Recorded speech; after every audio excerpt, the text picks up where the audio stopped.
today one of a person share his personal story with me.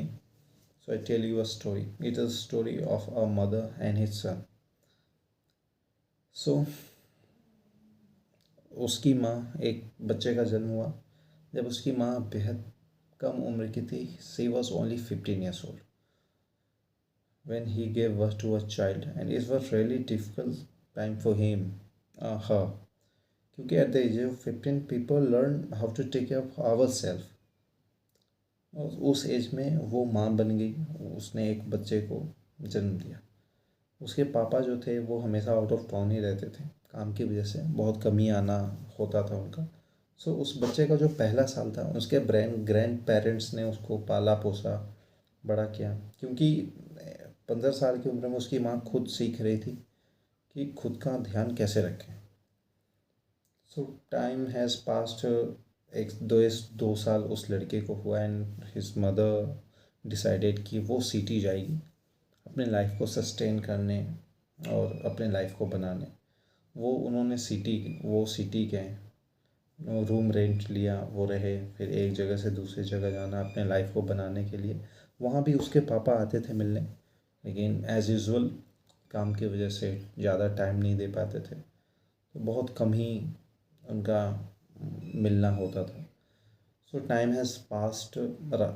उस बच्चे का as 4 साल हो गया and 4 year he discovered a very harsh truth in his life कि उसके 2 और एल्डर ब्रदर्स हैं जो उसको अभी तक पता नहीं था. 4 साल हो गया था लेकिन उस बच्चे को अभी तक पता नहीं था उसके 2 एल्डर ब्रदर हैं.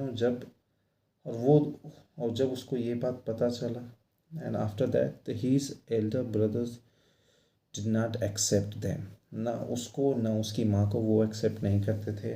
इंस्टेड ऑफ एक्सेप्ट देम वो उनको क्रूल या फिर तरह तरह की चीज़ों से बुलाते थे जो कि अनयूजुअल था. क्यों इसलिए एक्सेप्ट नहीं करते थे? क्योंकि सेकेंड मदर से था वो, उसके फादर के सेकेंड वाइफ से था वो. So it was really difficult time for him and his mother. So time has past. उसको क्रूल बुनाने लगे.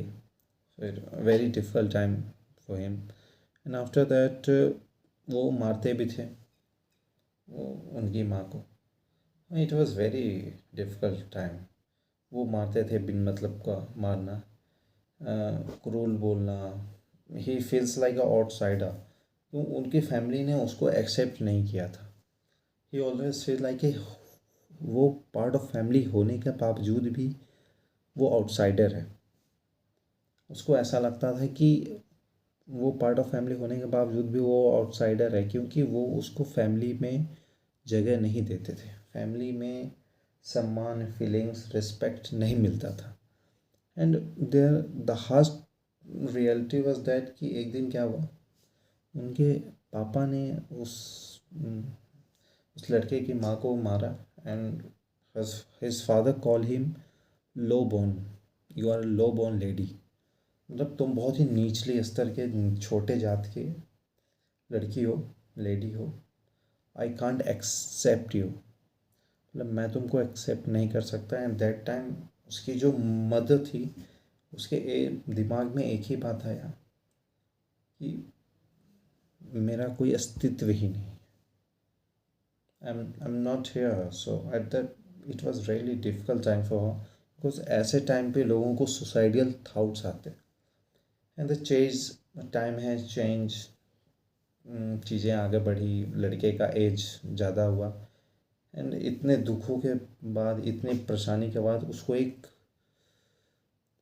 किरण दिखा, एक उजाला दिखा उसके बड़े भाई में. उसका एक बड़ा भाई जो था, जो he is not like everyone, कि वो सपोर्ट करता था, वो बात करता था, वो अच्छे से, everything was good for him. तो उसको एक सूरज का किरण दिखा उसके भाई के अंदर, एक उसका comfort zone. And after the time has past उस लड़के को एक स्पोर्ट्स में बहुत ज़्यादा इंटरेस्ट हो गया and he is playing that sports to escape from his reality, harsh reality. उसका जो हार्श रियलिटी था उससे बाहर आने के लिए उसने एक गेम का, स्पोर्ट्स का सहारा लिया. एंड आफ्टर दैट वो स्कूल में गया एंड इन स्टडीज़ वो अच्छा नहीं था. Teachers call him trouble maker. Teacher उसको ट्रबल मेकर बुलाते थे कि वो हमेशा ट्रबल क्रिएट करता था, चाहे वो स्टडीज़ में हो, बैक बेंच पीछे बैठता था, पढ़ाई से कोई लेना देना नहीं, सिर्फ मस्ती मजाक लड़ाई झगड़े यही करता था। द टाइम हैज़ पास्ड, चीज़ें आगे बढ़ी, तो teacher always call him trouble maker, bullshit, many things, but his friend understand कि वो जो लड़का था he always want to understand things, कि वो ऐसा था ही नहीं। तो चीज़ें आगे बढ़ी, टाइम आगे बढ़ा, जैसे जैसे टाइम आगे बढ़ा वो लड़का पूरा चेंज हो गया। जो पढ़ता नहीं था वो पढ़ने में ध्यान लगाने लगा, मार्क्स नहीं लाता था वो मार्क्स लाने लगा, वो अपने ऊपर फोकस करने लगा, वो एकेडमिक में एक नंबर हो गया टाइम आगे बढ़ने के बाद। And after that see like a girl, वो उसको एक लड़की पसंद आई, शायद प्यार हो गया था उसको, बट वो चीज़ कभी बोल नहीं पाया उस लड़की को। And after that time has passed, उसने एक कॉलेज में एडमिशन लिया।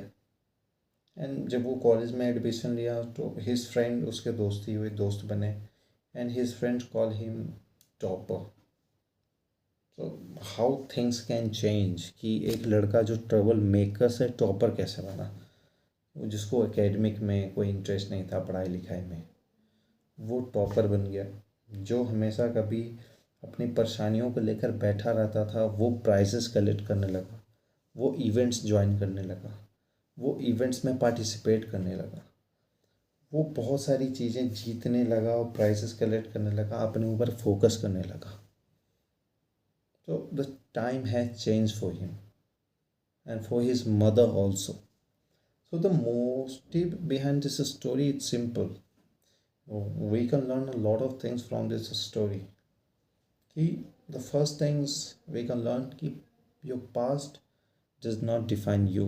आपका जो भी past है वो आपको define नहीं करता, चाहे वो कुछ भी हो, आपने कितनी गंदी से गंदी चीज़ें, हरकतें या फिर कुछ भी आपके साथ हुआ हो, वो आपका पास्ट डिफाइन नहीं करता कि आप फ्यूचर में क्या करोगे, अनटिल अनलेस अगर आप उस चीज़ को लेकर बैठे नहीं रहो। Second another thing is that pain is catalystic. Pain catalystic है, उसको हथियार बनाओ आगे बढ़ने का, ना कि उसको लेकर बैठे रहो, सोचते रहो। The another things I can learn from this story, find your escape. Like that guy, उसने एक गेम को अपना स्केप ढूंढा कि वो डिप्रेशन से, एंजाइटी से, ओवर थिंकिंग से बाहर आने के लिए। So you have to find what is your escape. तुम्हारा स्केप क्या है, तुम किस चीज़ से बाहर आ सकते हो, ऐसी कौन सी चीज़ें जिसे करने के बाद तुम्हें टेंशन, चाहे जितनी भी टेंशन, जितनी भी डिप्रेशन क्यों ना हो, तुम डिप्रेशन फ्री हो जाते हो। The another things is change come when you decide to change. जब तक तुम डिसाइड नहीं करोगे, जब तक तुम सेल्फ टॉक नहीं करोगे, तब तक चीज़ें नहीं बदलने वाली। उस लड़के ने खुद से बात किया था कि हाँ, I have to change for me, for my mother, I have to change my things, I have to change my career, I have to change my academics. तभी वो इस चीज़ों को चेंज कर पाया। तो when you decide to change yourself, you can. The another thing is environment shape you. मतलब अगर हार्ड, मुश्किल वक्त अगर आपको आएगा, वो आपको एक ढालेगा, एक अलग इंसान में ढालेगा, एक अलग परिस्थिति में आपको ढालेगा, जिससे आप एक बेटर पर्सन बन सकते हो। तो जब भी कोई प्रॉब्लम आए, जब भी कोई मुसीबत आए, नेगेटिव होने से अच्छा है उससे आप सीखो, उसको आप ढाल बनो एंड आप आगे बढ़ो उस चीज़ से। So these are the things I've learned from this story and it is the real story of a guy. ऐसी चीज़ें हमें मूवीज़ में देखने को मिलती हैं, but it is the real story, इस लड़के ने मुझे बताया। And it was really painful, क्योंकि क्या होता है कि हमें कोई भी इंसान कुछ भी बोल देता है ना, वी आर लाइक सुसाइड, मतलब अलग ही ट्रॉमा में हम चले जाते हैं। अगर हमारे माँ बाप भी हमें कुछ बोल दिए, हम अलग ट्रॉमा में चले जाते हैं। यार उसने मुझे ये बोल दिया, उसने मुझे ये कर दिया। तो how, what is the state of mind, उस औरत का स्टेट ऑफ माइंड क्या होगा एट दैट टाइम, उस बच्चे का स्टेट ऑफ माइंड क्या होगा जब सबके सामने उसको बुली किया जाता था, उसको एक्सेप्ट नहीं किया जाता था उसके फैमिली के द्वारा। It was really hard things for him. So keep growing, keep learning, and do what you want to do. Thank you.